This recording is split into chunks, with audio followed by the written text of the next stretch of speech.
నీళ్ళు వేడేయండి. దీన్ని పిండిలోకి కలిపేసుకోవాలి. చూసి పోసుకొని నీళ్ళు ఎక్కువ వేయద్దు, కొద్ది కొద్దిగా, ఎందుకనే వేడిగా ఉంటుంది. పిండి ఇలా ఉండాలండి.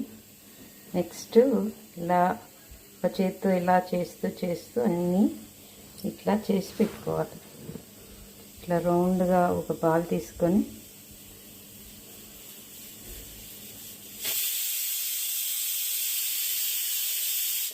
ఇట్లా ఒక వేలు ఇట్లా పెట్టి ఇట్లా ఇట్లా రౌండ్గా చేసుకోవాలి. ఇట్లా నాకు వీడియో నేను ఒక్కదాన్ని ఉన్నాను, తీసేవాళ్ళు డబుల్ చేత్తో చేయాలి. ఇట్లా రౌండ్ చేసి రెండు చేతులతోటి మధ్యలో వేలు పెట్టి ఇట్లా ఇట్లా మన గొడుగులాగా తిప్పాలండి ఈ షేప్లో. ఇదిగోండి, ఇలా తయారు చేసుకోవాలి అన్నీ. ఏం లేదండి, సింపుల్. రౌండ్గా చేసేసి మధ్యలో ఉన్న తమ్ము పెట్టేసి చుట్టూ రౌండ్గా ఇట్లా గొడుగులాగా చేసేయడమే. నేను ఒక్కదాన్ని ఉన్నాను, వీడియో కావాలంటే ఇద్దరు ఉండాలి. ట్రై చేయండి ఇట్లాగా.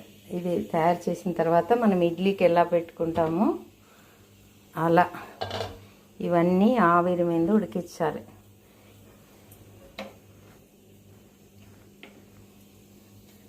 ఒక్కొక్కటి ప్లేసింగ్ ఇడ్లీ పాత్రలో అయినా పెట్టుకోవచ్చు మీరు.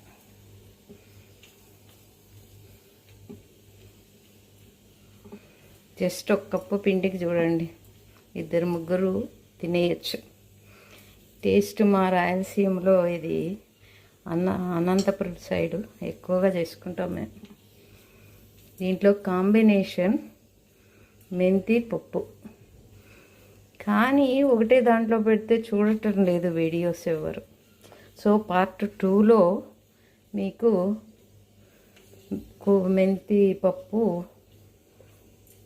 చేస్తాను వీడియో. అన్నీ ఇలా అరేంజ్ చేసేసుకున్నాక ఆవిరి మీద ఒక 10 నిమిషాలు ఉడికిచ్చారు అంటే ఒకదాని మీద ఒకటైనా పెట్టచ్చు, ఇలా ఉడికిపోతాయి. సో లిడ్ మూసేయాలి. ఒక 10 నిమిషాలు పడుతుంది. ఇదిగోండి అయిపోయినాయి. ఇట్లా టచ్ చేస్తే మనకు అంటుకోకూడదు ఏమి, అప్పుడు అయిపోయినట్టు.